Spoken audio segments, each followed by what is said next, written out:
Hello, hello. Thank you so much for joining me. This is the lovely podcast, The Endurance of Labor Laws. I am your lovely host, Lesley Sullivan. This is episode 32, and today we're going to take a look at the Amalgamated Transit Union. But first of all, I wanted to give a shout out to some of my listeners here. So let me give a shout out here. Let me see here, go to my list. So here we go. Oklahoma, Texas, Virginia, New York. Hey, New York, how are you? Pennsylvania. Hey, Pennsylvania, good to see you there.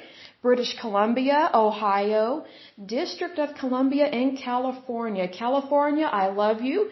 Even though I don't agree with every little thing that you do, that's okay. I still love you very much. I love your state. I've actually been there a couple times. It is beautiful weather, and it's just absolutely wonderful.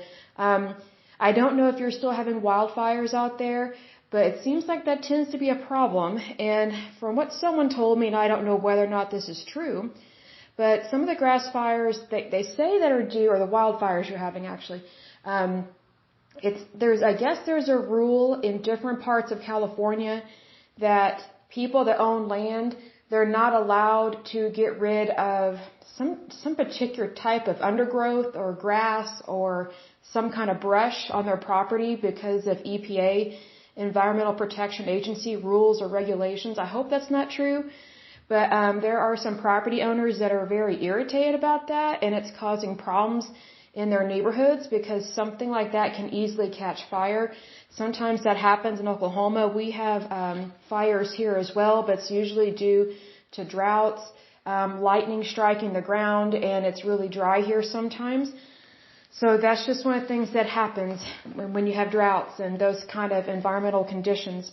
But anyway, so some countries to list off here. First of all, United States, Canada, the United Kingdom. Hey, Britain, how you doing? Love to see you there. And the Netherlands. Very good to see you there. And so first off, that's the first thing I want to do. The second thing is to kind of go through some housekeeping things here. I wanted to follow up on a couple of things. So the first thing is, in my previous podcast, I had mentioned Pandora, but I neglected to mention the story of where I was going. I got sidetracked. My apologies on that. The story that I was going to tell you is something that happened to me. So I used to listen to Pandora a lot, and I had not purchased the membership where you eliminate the ads. I actually liked listening to the ads for a good while, and because usually the ads were relevant to the businesses that were local to Oklahoma City and also local to Oklahoma. And so sometimes I would learn about sales or specials or things like that. And so it was relevant to me. And I didn't mind that at all. So, but then the ads changed for whatever reason. I don't know why. And this was several years ago. And, they changed to being in Spanish, like just out of the blue, just all in Spanish, all these ads. I had no idea what they were talking about because, again, they talk really fast. And nothing against that, but as I said in the previous podcast, Oklahomans, we talk slow and we listen slow. We're good people, but we talk slow and we listen slow. That's just the nature of where we live and how we're raised kind of thing.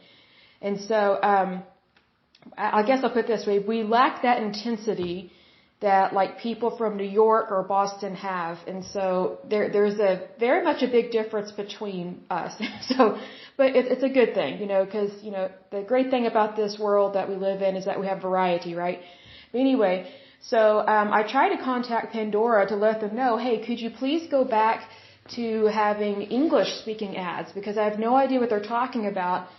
And it really throws me off, like when I'm exercising or when I'm working or things like that. And the ads are not relevant to me. I have no idea why they changed. Well, I couldn't get a hold of Pandora, their customer service, so I had a Twitter account at the time, and so I went online to Twitter, and I just dropped them a line, because I know they read their stuff, because I've seen them reply back to other people, that kind of thing. It's not always computer generated. There actually is a person sometimes that checks their account. So I wrote them a tweet, and I said, could you please, or I said something to the effect of, hey, I'm having a problem with my Pandora subscription. Technically I haven't subscribed, but the ads are now all in Spanish, and I don't know why. I was like, I don't know why you have changed it to being in Spanish. And first of all, I'm dismissing that lovely alarm. That's for me to take my vitamins at lunchtime. My apologies on that. But so I wrote them online on Twitter not thinking that this would cause a firestorm on my Twitter page, not at all, because it was just a legitimate request. And I said, I don't understand why the ads have changed to Spanish when, the language of the land of the United States is English, first of all. That doesn't mean other people don't speak other languages, but the language of the land is English. And number two, I live in Oklahoma. Most people in Oklahoma speak English. Like, we do have some pockets of Hispanic communities, but they're small compared to the rest of the state. So I said, could you please change the ads back to being in English? Because I would actually buy those things or be interested in those goods or services, but because they're in Spanish, I have no idea what they're talking about. And then out of the blue, I start getting harassed by these 3 high schoolers. 2 of them, all 3 were Hispanic. 2 of them were male, 1 of them was female, and they were friends. And they were legitimate accounts because I started getting these weird, harassing messages online. And I thought, what in the world? At first I thought they had a mistaken identity kind of thing going on. But then I was really looking at what they were talking about. I was like, oh, they really are referring to me. Like, they were just so childish and so weird and so angry and hateful. It was just bizarre. Like, they were so ignorant and uneducated and so immature that they didn't realize it was a customer service issue. It was not a political issue. I legitimately was requesting Pandora to give me back English-speaking ads like it was before. And Pandora did switch it back. But needless to say, these 3 teeny boppers, they just kind of went ape on me online. So they were saying horrible things about my race, my ethnicity, about me being a woman, which I found kind of odd because one of them was a girl. And they were high schoolers. I looked at their account and I was like, oh, so these are just basically 3 friends that go to the same high school, and I guess they have a Twitter feed where they follow Pandora. And they didn't like what I said. Like, they took it personal, what I said. And I wrote them back, and I said, I think you're overreacting to this. I was like, this has nothing to do with race. This is a language issue, basically linguistics kind of thing. And it also deals with advertising and marketing. I was like, the marketing changed on my account for some reason. And I was just telling them the truth about what happened. And the girl, she was telling these guys online, she said, sicker, get her, like real mean and hateful. And I was just like, what is wrong with these people? So, I can't remember if I blocked them or not. But the girl, she was really sick. She was very much a manipulator. She was evil. I will say this, women, they can be some of the meanest, cruelest people. You have to be careful with that, especially with this type of chickadee. So what she did was she was encouraging these guys, and she was instigating this stuff. She was encouraging them to bully me, to badger me online. And what I found very interesting was that during that time, when this was going on, when I was being targeted, there was a movement at the time about anti-bullying online in high schools. I just thought, how dumb is this? There's a campaign going on in our nation, basically, at that time, to try and eliminate, quote unquote, or eradicate online bullying from high schools, because they were having a problem in high schools with high schoolers committing suicide and having depression and things like that because of bullying. And then I'm like, this is stupid. Like, their parents just need to ground them or discipline them somehow, because these kids are not being disciplined. And another thing, I don't think minors should be online. I don't think they should have Twitter pages. I don't think they should be on Instagram. I don't think they should be on Facebook and all these other outlets of media.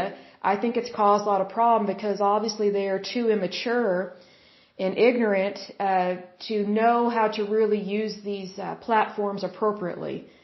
Because I remember when Facebook came out, this is a side note, I remember when Facebook came out, I was in college. And Facebook was originally for college students. Like, you had to be in college. You could not be in high school. You had to be at least age 18. And then once you turned 22 or 23, your account was automatically shut off by Facebook because they expected you to graduate. And the way they did that was you had to use a university email in order to create an account. Well, once your 4 or 5 years are up, when you graduate from college, at least at that time, universities shut off your email account. So then you couldn't, use your email anymore through the university portal, which of course you wouldn't because you're not in school anymore. And then when your email account got shut off by the university, then you no longer utilized Facebook. Well, then Facebook, I guess they received complaints, or maybe they wanted to grow their business and make more money, and they realized they could make more money off of people if they just allowed them to stay on Facebook. So then they had it so that adults could be on it, but you had to have attended college. And it had to be where you had just graduated, so you got to stay on. Then it got extended to people that did go to college, but yet they get to keep their Facebook account regardless of how long it is after the fact they graduated. Then it got extended to people under the age of 18, high schoolers, and then that's when it really just blew up in terms of a population of people utilizing it, and it hasn't been the same since then. Then after that, all these other people started using Facebook, like people that never went to college, people that maybe they did or did not graduate high school, and so now you've got, like, everybody can use Facebook. Like, I remember when Facebook was originally for college students, so we could message each other, talk about class, and then send each other messages to set up arrangements to have, like, study groups and things like that. That's what it was originally for. But it got blown out of proportion. Well, it's one of those things like these 3 kids that were badgering me on Twitter, they're the very kind of people that should not be using social media. So considering this was probably 4 or 5 years ago, maybe, I'm guessing. So they're now probably, over the age of 18, if I had to guess, so they can vote, they can drive. Just imagine how crazy they are, just like their behavior. They have a behavior problem even as young people. But anyway, so the young girl, she was the instigator. She was the ringleader. It was obvious that she was the ringleader, and these guys were just following her, and they were doing her bidding. It was unbelievable. I was like, do they not realize they are being manipulated by a female? I'm like, use your own brain. It was just pathetic. I was just like, wow, these guys are stupid. So she went from being really cold and hateful to me to messaging me and say, hey, I want to get to know you. Let's be friends. And I was like, no, I'll pass. Don't ever contact me again. Thank you, kind of thing. And so she left me alone. But it was really creepy because she went from being hateful and mean to try and be nice and kind. And it's like, I'm not falling for that. Like, that's how she manipulates and fools people. But that's just an example of that. That was the Pandora example I was going to give you. But anyway, my Pandora account, it got fixed, and it was a marketing issue. It wasn't anything underhanded or anything like that. It was just a simple mistake on Pandora's part. And my request really was just customer service because I couldn't get a hold of them. So it's one of those things.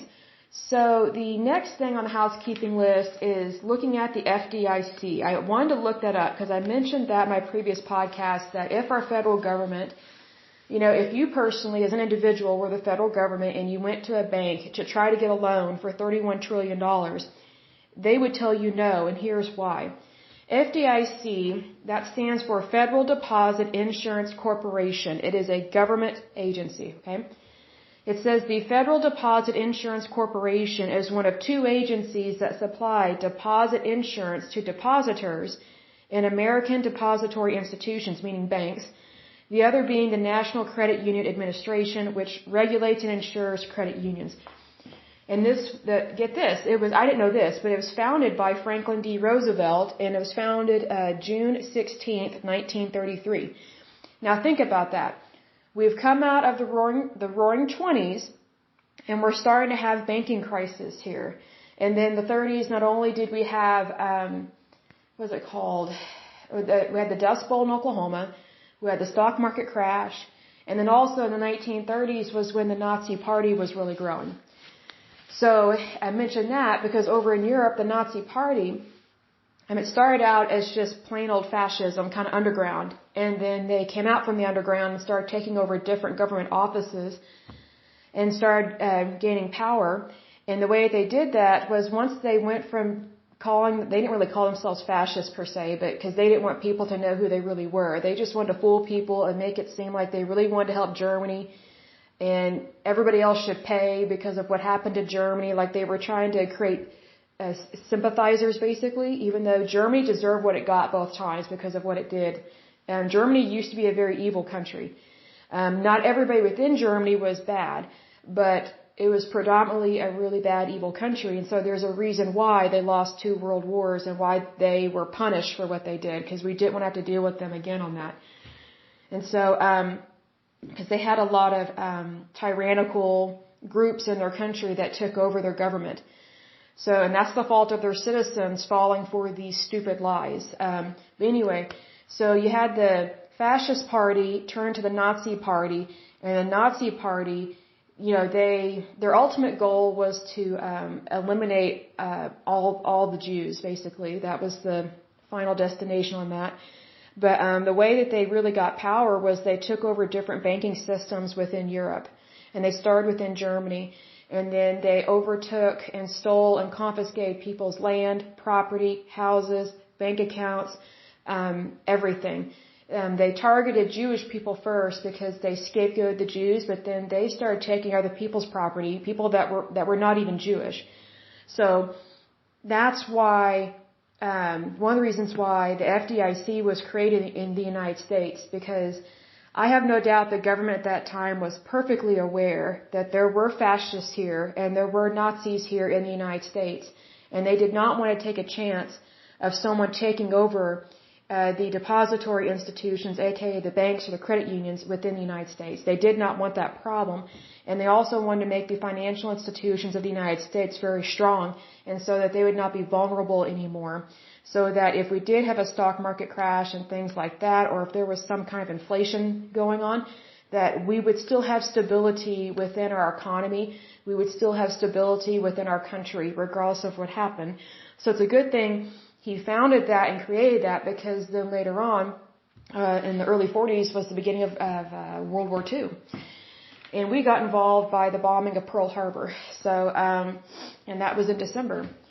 So anyway, there's that for housekeeping with that. The next item on the housekeeping list is I went to the Amalgamated Transit Union's website, and they're having some problems right now in Chicago. I'm not surprised, because Chicago is a very corrupt, gang-infested city. It's not safe. And so what's going on there right now is they are having a problem with, oh, by the way, Amalgamated Transit Union, we're talking about bus drivers, railway drivers, things like that. And so it started out as streetcar drivers and railway drivers, and then as technology changed in terms of transportation, it became about bus drivers and things like that. So I guess what's going on right now in Chicago is they're having a problem with bus drivers, unionized bus drivers, being brutally attacked, and I mean brutal, on these buses. And so there was one lady, her husband was beaten so bad, he's in a hospital, he's in a coma. And then there was another bus driver that was beaten horribly, just senseless. And then they were just like within a week apart with these 2 very vicious attacks on these bus drivers. And so the bus drivers are going to City Hall, and they're saying, hey, you need to help us with this. There's something going on here. Our bus drivers are being viciously attacked. City Hall, I guess at this point has not done anything. I don't know if they're going to have a vote. I don't know if they're going to get the police involved. And so I'll circle back to that in just a moment. But I guess what this particular chapter of ATU, a local chapter, what they did in Chicago was they have volunteer security guards, I guess, at every bus stop or bus station. And what I would do, one thing I thought of was have a police presence on the bus until this calms down. Like actually have an armed police officer on the bus. But see, here's the thing. I'm not surprised at all that this is happening. Not in regards to the credit union, not in regards to this labor union, but just because it's Chicago. There is nothing new under the sun there. It's a very violent place. It's very liberal. You've had Democrats in charge for a long time there. They have some of the strictest gun laws in the country, but yet they have the most gun violence in the country. They have a lot of gang violence, And so what I find interesting is that you have people, thugs, they're jerks and they're thugs that are beating up these bus drivers. So immediately what I thought of was gang violence and gang initiation, because bus drivers would be easy pickings, to be blunt. And that sucks, but that's just what gangs do. If they want to initiate someone, they don't give them a hard assignment. They give them an easy assignment, and it's always an assignment of violence. So if you want to cut down on that, you need to lift restrictions on gun laws in Chicago.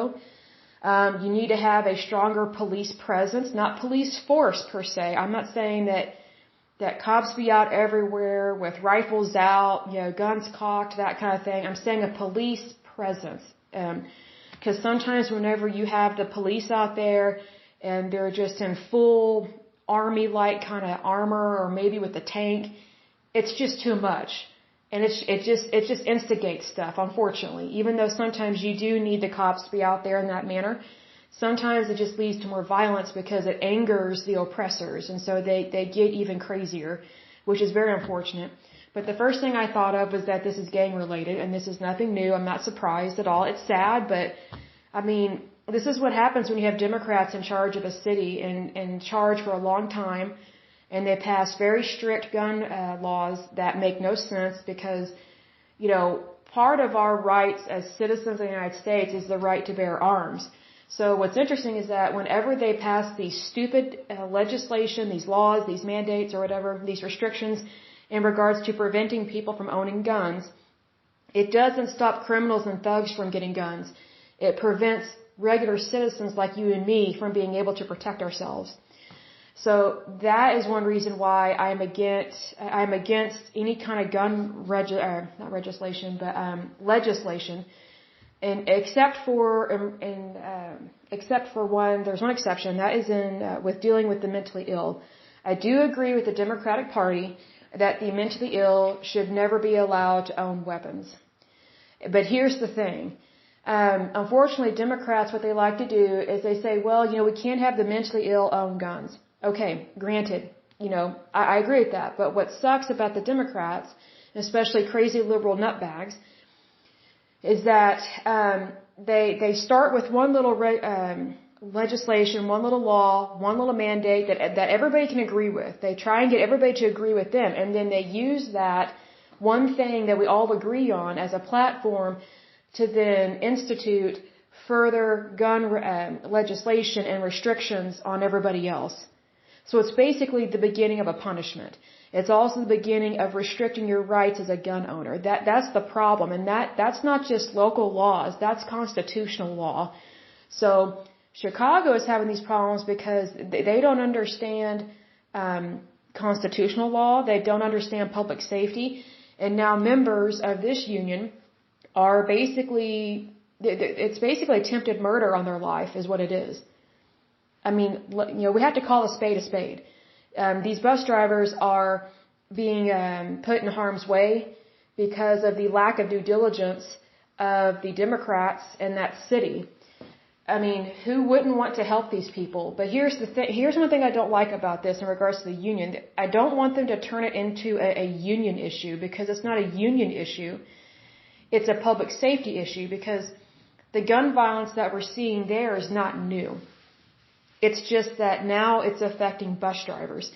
So what I hope does not happen is I hope this union does not use what's happening to their bus drivers as an excuse to empower their union and to give them more benefits and just try and claim they're a victim all the time kind of card. I don't like that, because the violence that they are experiencing on their bus drivers, the general public have been experiencing for a long time. And they've been trying to speak up for probably 2 or 3 decades now.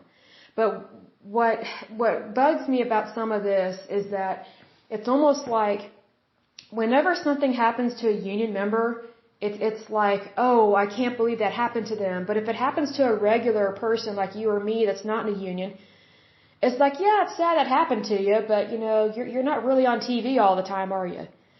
It's kind of a form of discrimination is what it is. So it's kind of tiptoeing eggshells here, but at the same time, it's like, we need to call a spade a spade. But here's the thing.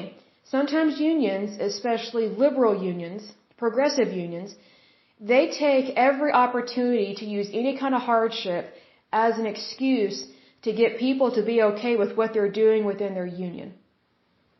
Like they will use any kind of catastrophe to bump themselves up or to prop themselves up on a political platform. I hope and pray that that's not what they're doing, because that concerns me, because we know the behavior of unions. We know how they act. We know how they react. And we know that a lot of them are for Democrats. And here's the thing. I would think that these labor unions, especially in Chicago, that they would wake up, that the Democratic Party does not really care about them, because if they did, they would not have such strict gun laws, and they would have handled this way sooner than way later. That's my personal opinion, but also some of that is fact based on what has been going on.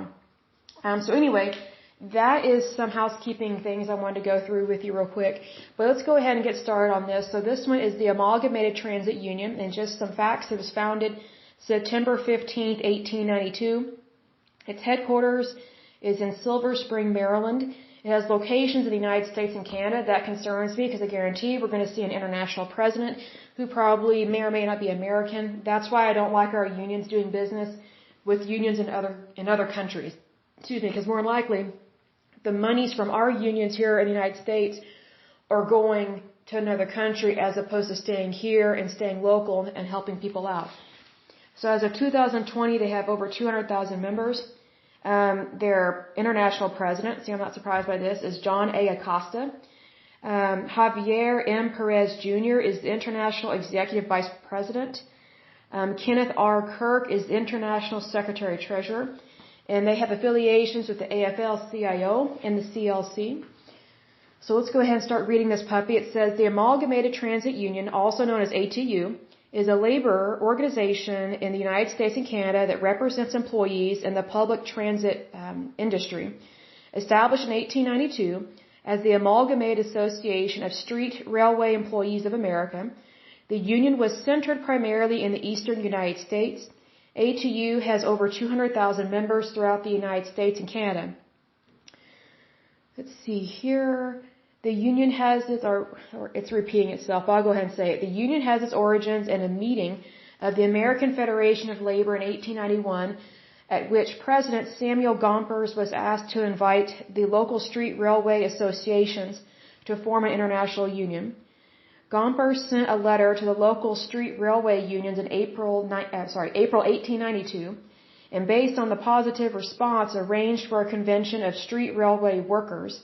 The convention began on September 12, 1892 in Indianapolis, Indiana, attended by 50 delegates from 22 locals.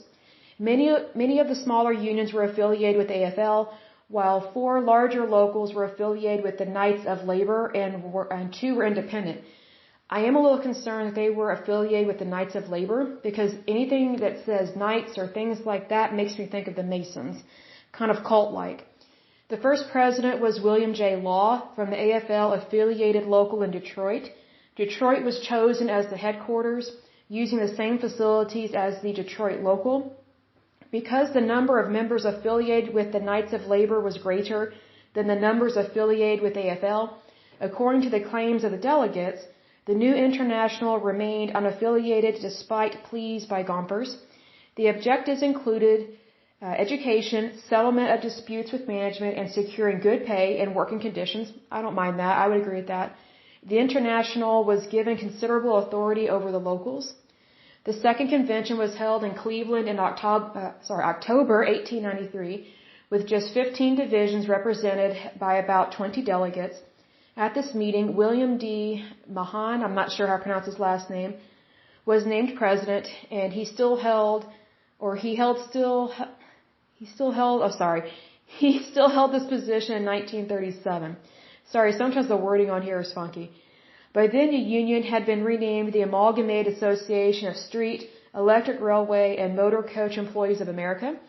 The union struggled in the early years as the transit companies followed the practices of firing union activists. In the 1897 meeting in Dayton, Ohio, There were 20 delegates. The treasurer of the union now had $4,008. An early achievement was to have laws passed in a dozen states by 1899 that mandated enclosed vestibules for the motormen. Wages were close to $2 a day where the union was established, and in Detroit and Worcester, I think that's how you pronounce it, the 9-hour day had been achieved, although in most cities 10 or 11-hour days were common. Now also, just want to make a note here, that was common because a lot of people worked long hours back then. It wasn't just because, they want to keep them out there all hours of the day or night. No, there were other people that were working and needed a ride home or to and from work. So kind of take into account what kind of labor force was out and about during these times. At the start of the 20th century, the Amalgamated Association launched a militant organizing program. That's concerning because that's very fascist. Although the union was always willing to arbitrate in disputes, there were many strikes against the streetcar companies. Often these turned violent, I'm not surprised, considering that they're militant, as in St. Louis in 1900 or Denver in 1920. The public and small businesses sympathized, see that's what I'm talking about, sympathized with the strikers, and passengers and other unions often became involved in the street actions. See, that's what I'm concerned about whenever a union goes on the news and gives their sad, sorry story about what's happening to their members of their union, because what they're trying to do is they're trying to get sympathy from the public. Well, here's the thing. They will use the sympathy from the public for their particular hardship that's going on, and they'll try and pass that on to get more power within their union. So that's why I get concerned with sympathizing, things like that, because you just need to focus on the facts. But unfortunately, it seems like they are notorious for using emotion and trying to get people to rely on their feelings as opposed to common sense, which is a problem. Goes on to say, when buses began to replace streetcars, the association began to be challenged by the International Brotherhood of Teamsters. Remember Brotherhood? That's a strange word. Always be alert of that one. It says International Brotherhood of Teamsters, Chauffeurs, Stablemen, and Helpers. It was agreed that the Amalgamated Association would have jurisdiction over buses operated by street railway companies, while the Teamsters would have jurisdiction over independent bus lines and over road transportation of goods. Goes on to talk about membership. The ATU is the largest labor organization representing transit workers in the United States and Canada, with more than 200,000 members and over 240 local unions spread across 46 states and 9 provinces. The main membership consists primarily of transit operators, though the union also includes more than 800 members working in over 80 craft occupations. ATU represented job classifications include bus, van, subway, and light rail operators, clerks, baggage handlers, and maintenance employees in urban transit, over-the-road, and school bus industries, as well as emergency medical service personnel, ambulance operators, clerical personnel, and municipal workers. The ATU can be found in most major cities of the United States and Canada. Goes on to talk about their structure. The union is guided by a convention that meets 3 times a year, at which delegates chosen by locals meet to debate and direct the future of the union. The international officers consist of the international president, the international executive vice president, the international the international secretary treasurer, and 18 international vice presidents. Why you would need 18 international vice presidents, that's concerning. Kind of reminds me of the czars that we once had in the United States, which is so dumb because that's the complete opposite of who we are as a country. It says the international vice presidents serve on the union's general executive board. Why am I not surprised? To me, those are power-hungry positions, so I wonder if they're paid. And they're probably paid a lot if they are. Okay, it says international officers and general executive board. The office of international president is currently held by John A. Acosta, who elected as international president by the ATU General Executive Board. Well, I'm not surprised. They just vote in each other. In May 2019, after the untimely and tragic death of former ATU International President Larry Handley, the International Secretary-Treasurer is Kenneth Kirk, who was appointed by International President Costa in December 2019 to serve out the term of the late International Secretary-Treasurer Oscar Owens. In August 2013, Javier M. Perez Jr. was unanimously elected to the position of International Executive Vice President. This one kind of concerns me because all they do is just vote for each other, and I'll come back to that in just a moment. The union's general executive board consist of 18 international vice presidents, but you don't need that. Elected positions voted on by the union's delegates at each triennial convention. Additionally, the union utilizes 4 international representatives appointed by the international president. So here's what this reminds me of. Sometimes there are city councils, and I know because I used to live someplace that operated like this. The city council, the way that they voted the mayor and had different positions on the city council was they just voted for each other. So they just really rotated chairs. It was like a cakewalk. They just rotated chairs. It was very difficult to get new blood in there, to get new ideas, and it was very difficult to break up corruption. And so that's where I get concerned with that, because that's not democracy to just vote for each other. I mean, it's like a men's club is what it was like. I mean, there were a couple women on the board for the city council that I remember having to deal with in times past, but I certainly didn't trust those women, especially one of them, because it's so interesting. Like, how do I word this? Like, you think that if you get a woman on a board that she's going to change everything and things are going to be better, but eventually she just becomes one of the guys because she likes the power too and probably likes the money as well. So, don't vote for someone based on their sex. Vote on who they are as a person, or nominate them who they are as a person. Sex has nothing to do with it, obviously. So then it goes on to list these different local unions, which I won't go into that because it's just listing their numbers and where they're located. Then the next section is ATU Canada. It says, established in 1982, the Amalgamated Transit Union Canada, formerly the ATU Canadian Council, represents workers in various Canadian transit systems and other industries. It is the highest authority and voice in Canada for the ATU on all issues of Canadian interest, including legislation, political, educational, health and safety, cultural, and social welfare matters. That's kind of concerning that they have that much say on so many things. That's really kind of weird. Canada is home to over 35 ATU locals located in 9 different provinces and territories. The largest ATU Canada local is Local 113, located in Toronto, Ontario, representing over 10,000 members of the Toronto Transit Commission. And it lists their other locals, but that's not really important. Then the next section is talking about political and legislative activities. It says, in addition to membership servicing, the ATU is actively engaged in several progressive political causes. Right there, I'm concerned because they've got the word progressive. So it's going to be liberal, left-wing, kind of nutty, very much socialist, fascist, hopefully not communist. It says, beyond promoting increased transit funding, energy independence, and the maintenance of a strong, publicly funded transit system, the ATU advocates for a number of social justice topics. That has nothing to do with driving a bus. That is so annoying to me. When these unions, they get involved in social justice, or they get involved in some little cause or agenda, and it's like, you're disadvantaging your members by doing that. You're wasting monies on that. It's just a way to get the public to think that their organization is great, which it's not. Because if all they're doing is latching on to these causes, especially something like social justice and things like that, that tells me they don't really have a clear goal, and they really can't be trusted with money. Because I look at the facts. I look at black and white, yes and no. I look at the accounts, things like that. That's what I want to know.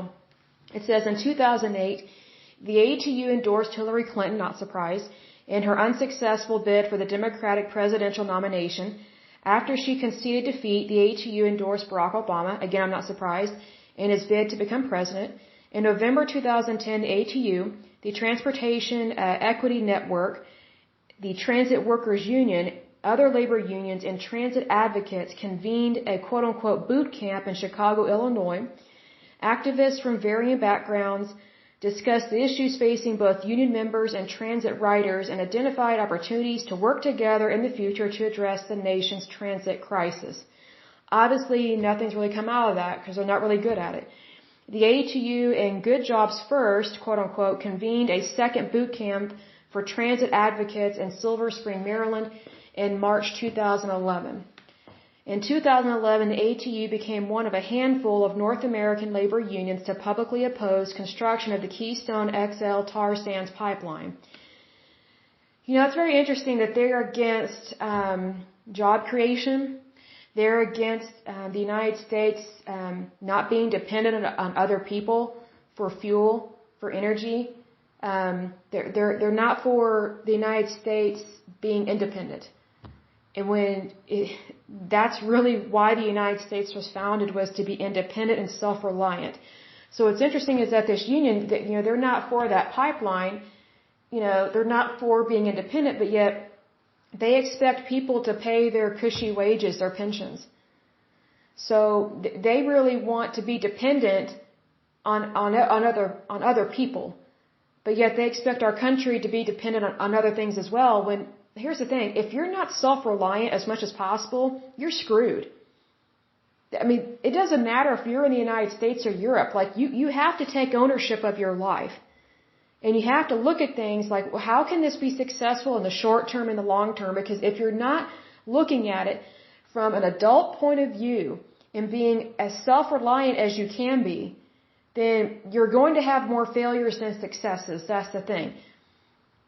Even when you're self-reliant, you can still have failures, but they're not going to be as bad. And here's the thing: if you're not as self-reliant as possible, then you're just creating a nanny state in your life and in your country, which leads to socialism. And when you have socialism, over time you lose more and more of your rights because you're expecting to live off of someone else's income as opposed to your own. And that's a big problem. And that's also not the American way, much less the Christian way. Goes on to say the ATU is named the most valuable national union. That's concerning. In the Nation magazine's progressive honor roll of 2012, that's disturbing. For its support of the Occupy movement. I don't remember what the Occupy movement is, but it's kind of ringing a bell. It says the National Day of Action for Public Transportation and Other Social Justice Issues. I wonder if that has anything to do with Occupy Wall Street. I could be wrong, but I will look that up and circle back to that. Because I did not agree, FYI, I did not agree with Occupy Wall Street because I thought, what are all these young people doing? Not in school, not working, and they're just clogging up traffic, they're causing problems. And what they don't understand is that every single person that works on Wall Street or in that area, they have jobs and they're trying to do a job and they're trying to support their family. So what I find interesting is that all these young people that they should be at school or they should have a job and be fulfilling their dream, fulfill their destiny. But to me, I just thought it was odd that they would just go occupy Wall Street, that area, and just protest stuff. And I'm like, do you not realize, how important Wall Street is, to our economy, and you're going to protest it? It just looked like such stupid kids, just ignorant. I'm just like, man, open a textbook, a good textbook, not a liberal textbook, but, even just read up on economics and the economy and realize that, hey, every country has a Wall Street, quote unquote. Every country has activity in the stock market, regardless of what market you're on, whether it's the NASDAQ or the Asian market or whatever the case may be. These kids are so stupid. They're basically just throwing their future away by just protesting something that they don't really understand what it means. I just thought, when I was their age, I was either going to school or I was busy working. It would have never dawned on me to go protest on Wall Street because I knew that those people had jobs and they're just trying to support their family. Are there bad people in every industry? Sure, but the majority of people are good. Just because you've got a few bad apples, that doesn't mean that everybody's bad, everybody's horrible. See, that's the mentality of some of these stupid people. Not all of them are young. But when I was looking at the TV at the time with Occupy Wall Street thing, it was mostly these young kids, that should have been in high school or college. And I'm like, who's paying your bills? Your parents? Because you're obviously not working.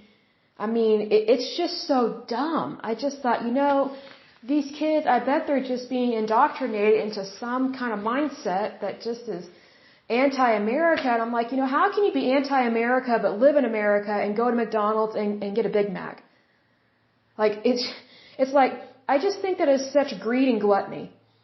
whenever people complain about America, but they're born and raised in America, they're utilizing our services in America, they love eating out in America, but yet they're slamming their fist down on the table, claiming social injustice, really?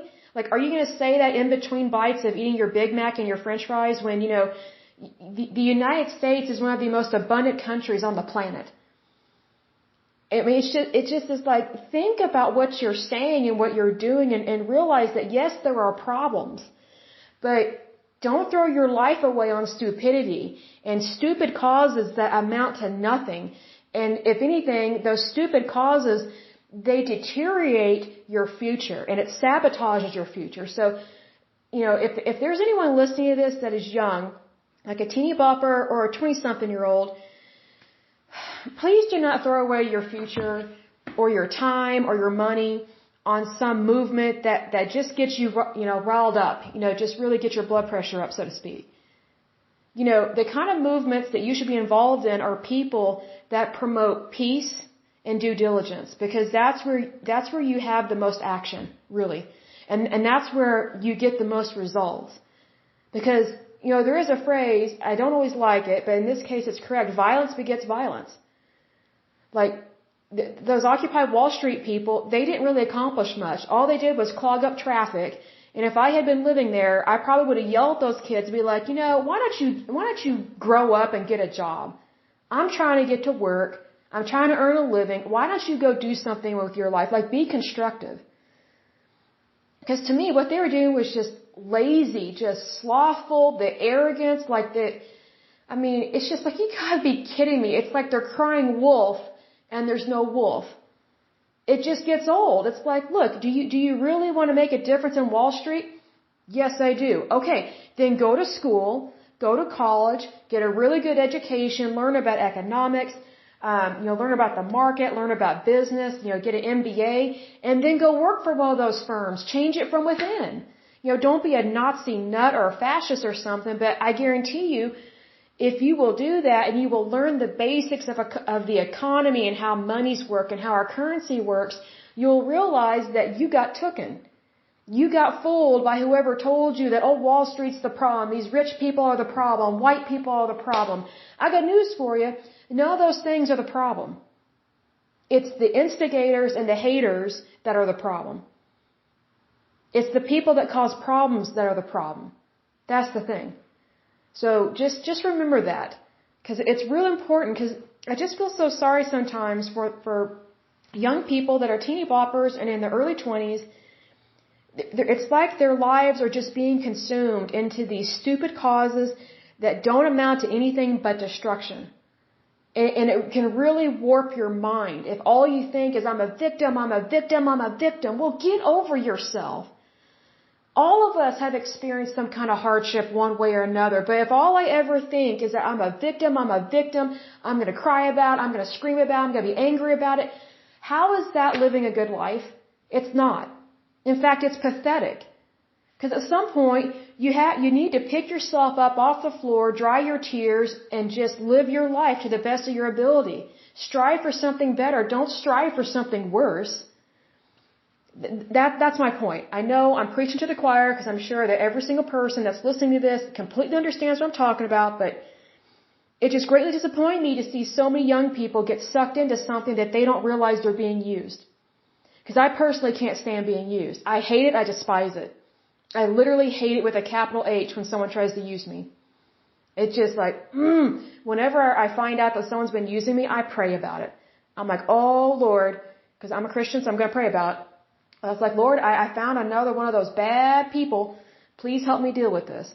And the way that I handle situations like that is every decision I make, I know I've said this before, but it's worth saying again, every decision I make, it has to satisfy two rules. It has to be legal and moral. Everything I do has to be legal and moral. Because just because it's legal does not mean it's moral. Because see, here's the thing, you can be irritated and mad about something and you can want vengeance, you can want to just scream at somebody, you can want to slap them in the face, but here's the thing, if you do that, you're the one that's going to jail, not the person that hurt you, or wanted to hurt you, or caused a problem. So literally, learn to practice distancing your actions from your emotions. Separate those two. It takes time to do it. But the more you do it, the wiser you will become and the calmer your life will be, and you'll realize a lot of the stuff that's happening in our society, wherever you live, it's not worth getting upset to the extreme over. Are there things that are upsetting? Yes. But if you want to be productive in that, don't use your energy in anger mode or stress mode or depressed mode. Be wise. Practice due diligence within your own life, because that not only guards and protects you in your life, but it helps you to guard and protect others. That's real important. And you're probably thinking, why guard and protect? Why is this woman saying that? Here's the thing. Sometimes you have to guard and protect yourself, not just from violence, but from bad business decisions and who you affiliate with and what you believe in. There are so many things that we have to protect ourselves from, especially bad indoctrination, bad theologies. There's bad churches out there. Really learn to look at things from a black and white, yes and no, keep it simple. Because whenever we start living in the gray area, that's where so many more problems happen, because then it's not clear how to make a decision. When it is easy to make a decision, it is clear. Just keep it simple, keep your cool. As I say, be cool, calm, and couth. That not only especially helps you, but it also helps anybody else that you're doing business with, or anyone that you are talking with, or anyone that you're associating with, is my point. That's just how I look at it, because it's greatly helped me, and if it can help you, if it can help me, it can help you. So, I'm all about helping other people in terms of that. So then this article goes on to say, beginning in 2013, the ATU became a vocal supporter of the Robin Hood tax campaign. I'm going to look that up later in a different podcast. I'm pretty sure I know what it is, and I'm pretty sure I already don't like it. It goes on to say, in March 2016, ATU endorsed Senator Bernie Sanders. I'm not surprised, because this union sounds pretty fascist, for the Democratic presidential nomination. After he conceded defeat, the ATU endorsed Hillary Clinton. Again, not surprised, for president. In February 2020, ATU was among the first unions to endorse Joe Biden. Not surprised, for the Democratic presidential nomination. And then it goes on to list a timeline. And if you want more information like that, definitely look that up online. But anyway, that is it for this lovely podcast with the Amalgamated Transit Union. A very interesting one. They do have problems, but I do think it is fixable. And the way that I would fix it is I would distance myself from any kind of political cause. I would distance myself from any kind of propaganda. I would distance myself from any kind of social, quote-unquote, justice campaigns or causes. And I would focus on the actual members and what to do. And I would not try and schmooze the public with sympathizers, trying to get people to sympathize with the union. Because that's just manipulating people and manipulating their feelings. And I don't fall for that. If anything, it makes me distrust people whenever they're trying to get me to sympathize with them. And it's just wait a second. If you're trying to get me to sympathize with you, and that tells me that what you're wanting me to sympathize with may not be legit. Because here's the thing, you shouldn't have to try and get people to sympathize with you. They should just naturally do it if they see that the situation is bad or something's going on that's wrong and something needs to be fixed. If someone has to try and convince you to be sad or depressed, then that tells you that what they're trying to convince you of is probably not legit, because they're trying to convince you. Usually, I'll give an example. Let's say you watch, one of my favorite movies is Old Yeller. I love that film. It's one of my favorite Disney films. There's a scene in the movie where Travis has to shoot Old Yeller. In case you haven't seen Old Yeller, it's about a dog that is the family dog, and it's in the 1800s, and he gets rabies. And back then, it was called hydrophobia. And back then, there was no vaccine, no treatment, and there still is technically no cure for hydrophobia. Once you get it, it's pretty bad. It's almost always a lethal death sentence, basically. 99.9% of people that get rabies is they die. It's actually very rare to survive it, which is why it's very important to get all your animals and things like that vaccinated for that. But anyway, they did not have vaccines for this like that back then. And so Old Yeller, their family dog, was attacked by a deranged wolf who had hydrophobia, aka rabies. And so Old Yeller was locked up in the corn crib to isolate him because they knew the hydrophobia was spreading across the frontier where they were living because there had been reports of it.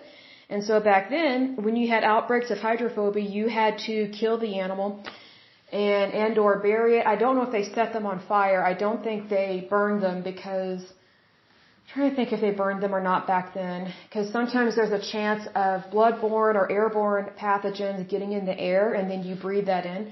But anyway, they put Old Yeller in quarantine, the mother did. And Travis, the oldest son, he was getting mad at his mother saying, "Oh, you're just being mean to Old Yeller, look, he saved our lives from that wolf." And the mother's trying to tell him, "Hey, that wolf was acting weird. And after 2 weeks, if Old Yeller's fine, he can come out of the corn crib. But, we need to do this to protect us." And sure enough, Old Yeller gets rabies. He tries to attack Travis, and he has to go get his gun, and he has to shoot him. So it's, that part in the movie, it's just gut-wrenching. It's just so sad.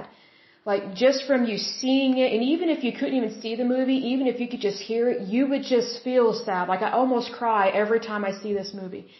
Here's the thing. No one has to convince me to cry.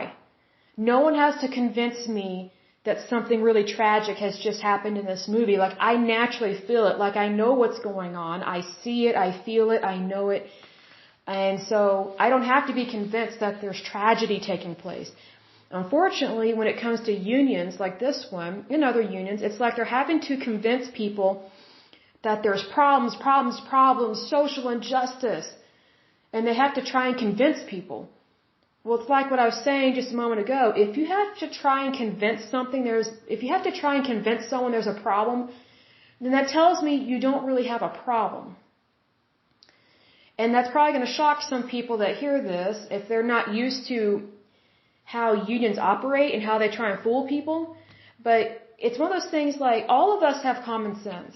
We can figure things out. And here's the thing. If someone has to try and convince you of something, then it's not really good for you. Because most of the time we can figure things out, we can practice common sense, and that's what we're supposed to do as adults. But again, if you want a good example of that, watch Old Yeller.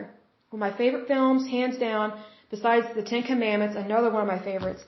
But, I guess what I'm trying to say is, I don't like it when unions try and fool people. They try and fool their members, and then they try and fool the public. And the reason why they love to fool the public and get them to be sympathizers is so that they can get better contracts. It has to do with money. It's greed. I'll just say it. It has to do with greed. And so the reason why it has to do with greed, because you're probably thinking, what is she talking about? Well, here's the thing. If a union can get enough people, enough public people, enough people like you and me, just regular everyday citizens that are not in a union, business owners, whatever the case may be, if a union can get enough sympathizers, then they can use that as ammo, so to speak, to get a better contract, to get better wages, better benefits, and better health insurance. But here's the thing. Most of the time their benefits are not reasonable. They're not realistic. They are astronomical. They are overinflated, and it's ridiculous. However, the public, the general public, which is you and me, most of the time we're not aware, but they're already getting paid.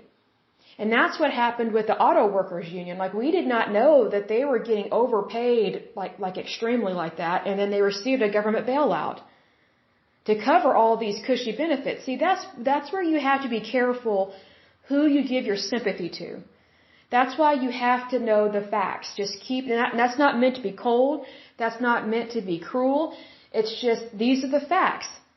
You have to look at things from black and white, yes and no, because if you don't, then you could easily fall into a trap and side yourself with someone that was just using you for a vote, or they were just using you for your money, or they were just using you for your participation in their picketing event, or whatever the case may be. Because I know what it's like to be used. And it really disappoints me whenever people do that. It really disappoints me. And it's just, see, here's the thing. When someone uses you, they're fooling you. It's horrible to feel that way because then you go, wait a second. This isn't what they said it was. This isn't what it was supposed to be. I got duped. I'm saying that is what can happen with things like this. It's not fair. It's not right. But, let's not be little kids about this and throw the it's not fair card out there. But it's just being a good, rational adult and just handling situations as they come. And looking at situations from, okay, what is the short-term effect and what is the long-term effect of this? What is our short-term goal and what is our long-term goal? Because you need to have both in order to handle different situations that pop up. Which in the case of the Amalgamated Transit Union, seems to me like they've been having problems for a long time, probably since like the turn of the century because they've gone on strikes. Well, just think about it. They've been going on strike and throwing hissy fits even back then, like early 1900s. What were people supposed to do to get to work? See, that's what you have to remember. When people like this and these unions go on strike, that means people like you and me that may rely on public transportation, we can't get to work. Well, guess what? Some of us are hourly. And get this, some of us are also not hourly, like we're like permanent employees that have a regular salary. Let's say you make $40K a year and that's just what it is. You can't make more, you can't make less. But here's the thing. If you can't get to work and you can't do the job, then you will make less because you're not there doing your job. That's the problem. If these people that work for the transit union, if they throw a hissy fit like they have in the past and don't want to do their job, but yet there are so many people that want the United States to rely, they want the United States, I don't get this and I'll close with this, they want the United States to be more and more like Europe. Why would we want to be more and more like Europe when we left Europe? We left them for a reason. That doesn't mean we don't like them. Like I love Britain. I love all of Europe. I love the Polish people. I love the German people. They're wonderful people. I've met wonderful people from so many different countries over there. But here's the thing. I don't want to be like them. I don't want their socialized medicine over here.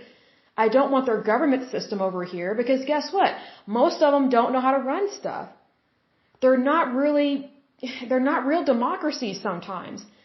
Especially if they practice any type of socialism, that's not real democracy. And it's also not a free market. Well, guess what? The United States is technically a republic.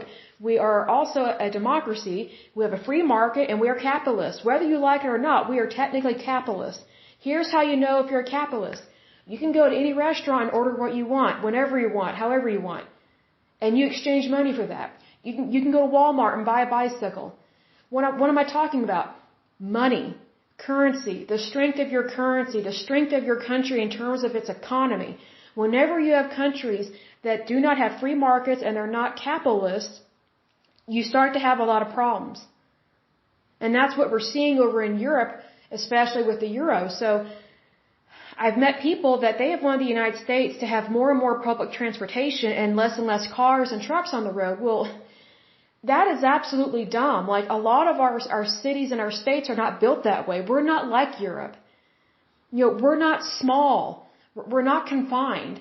And also, we don't have as much history as Europe because, we are a fairly young country compared to the rest of Europe. We just are. And that's, I'm not dissing the United States. Those are just the facts. We are a young country, but we're large. Like some of our individual states are larger than some of the individual countries over in Europe.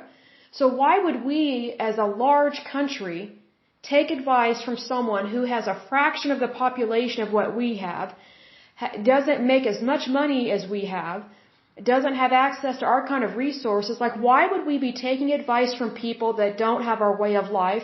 They never will. They never have and they never will because their country, it's small. Unless they take over another country, unless they take over a continent or something, they're not going to understand the volume of people that we have. There's a reason why we have cars and trucks and SUVs and things like that. Like I'm from Oklahoma City, Oklahoma, as I've said before. Public transportation is a joke here. Why? Because a lot of our things here are spaced out. Like if I wanted to get to downtown Oklahoma City, it'd probably take me well over an hour or 3 hours to walk there. Like Oklahoma, our stuff is not built around a city square. And that's how, that's very similar to how the rest of the United States is built. Like we don't have city squares like Europe does, where everything's kind of more centralized and, we don't have that. Like we have things spread out. So you need to have your own car. You need to have your own truck or SUV or whatever you drive or your motorcycle or scooter or whatever the case may be. So public transportation is great, but it's not the be all end all. It's not, because I'll tell you what, there's public transportation in Oklahoma City. I don't think I've ever been on it. I cannot ever think of a time I've ever used it, but I do know this, our public transportation is not safe. The reason why is because one of the main bus stations is in downtown Oklahoma City, is notorious for being drug infested, like needles everywhere, and it has homeless people everywhere. Being that I am a young woman, I am not going to go to a drug infested, needle infested, homeless infested, dangerous place just to get on a public transport bus when I could just drive my own vehicle and I can have the safety of my own car. I'm not going to invest in public transportation like that. It's not safe. It's not even, public transportation is not even that safe in Europe. And I'll give an example. There's this one couple, I'm trying to think what European country they went to. I can't remember if it was it Britain? I'm trying to remember. But anyway, they were on a bus, and they were, it was either Britain or Italy. I can't remember which country, but they were over there, they were on a bus, and they were trying to exit the bus. It was a public transport bus, right? But there were these gypsies on the bus. They surrounded these Americans, and they got in between the wives and the husbands, so they would congregate and encircle, kind of like pray, the wife or the husband, preferably the wife is what they would do, and they would make it so that they couldn't get off the bus, and they would try and pickpocket them. They would just try and take stuff off of them, these gypsies. And so there were some Europeans on the bus, and they yelled at these gypsies and said, "Leave them alone, get away from them, let them off the bus now." And so these Americans, they got separated from the rest of their group, which was really stupid, because Americans are easily targeted over there. And so if these nationals or these people that were from that country had not intervened, I don't know what would have happened to these Americans, because these gypsies, they were evil, they were horrible. Gypsies are not known for being honest. They're not known for being legitimate citizens. They're known for being vagrants, migrants, corrupt. They steal a lot. They typically don't keep their kids in school very long because they travel a lot. I mean, not like a jet setter, not by any means, but they're very nomadic in how they are. But they have their own rules. They have their own little cult, so they don't really honor or respect the laws of the land where they currently are, wherever they live or wherever they are at that moment. And so, I mean, that's just an example of some of the stuff that happens all the time on public transport over in Europe, or public transit buses and things like that, or even trains. So, these people that are all for public transportation, take it with a grain of salt. You really do. You have to be careful. Because, I mean, that's one thing. When my mother and I were over in Italy, we went over there on a religious pilgrimage, many, many moons ago. And we stayed together because there were some bad people over there in Italy. And we were in Rome. We were seeing all these different sites. We were in Pompeii. We were in Anna Capri, the Amalfi Coast, which is absolutely beautiful. Loved it. So much history there. But, Americans, we stand out. We stand out like a sore thumb. So being that we stood out like a sore thumb, we made sure that we stayed together as much as possible, within our group. I mean, we enjoyed our trip, but you just have to practice caution. And so, public transport, like I said, or public transit, is not the be all end all. And if I had a choice, which we always have a choice, I always choose to drive myself in terms of when I'm in my home country and when I'm traveling to and from work. I'm not going to use public transit system. I'm just not going to do it. And also, I don't know if they disinfect stuff. Because also, those buses are gross. I mean, if you're having to load a bus where there's just needles everywhere and it's gross, what are you sitting on? What are you being exposed to? I would be very concerned about that. So, but anyway, the next union that we're going to take a look at is the American Nurses Association. That should be interesting. It says it was founded in 1897, so that should be an interesting one to take a look at. But anyway, until next time, happy Christmas Eve, technically. I can't believe we're already close towards the end of December, but, happy Christmas Eve, Merry Christmas, Happy Holidays. And if I don't talk to you before then, have a wonderful, happy New Year. Thank you so much. Bye-bye.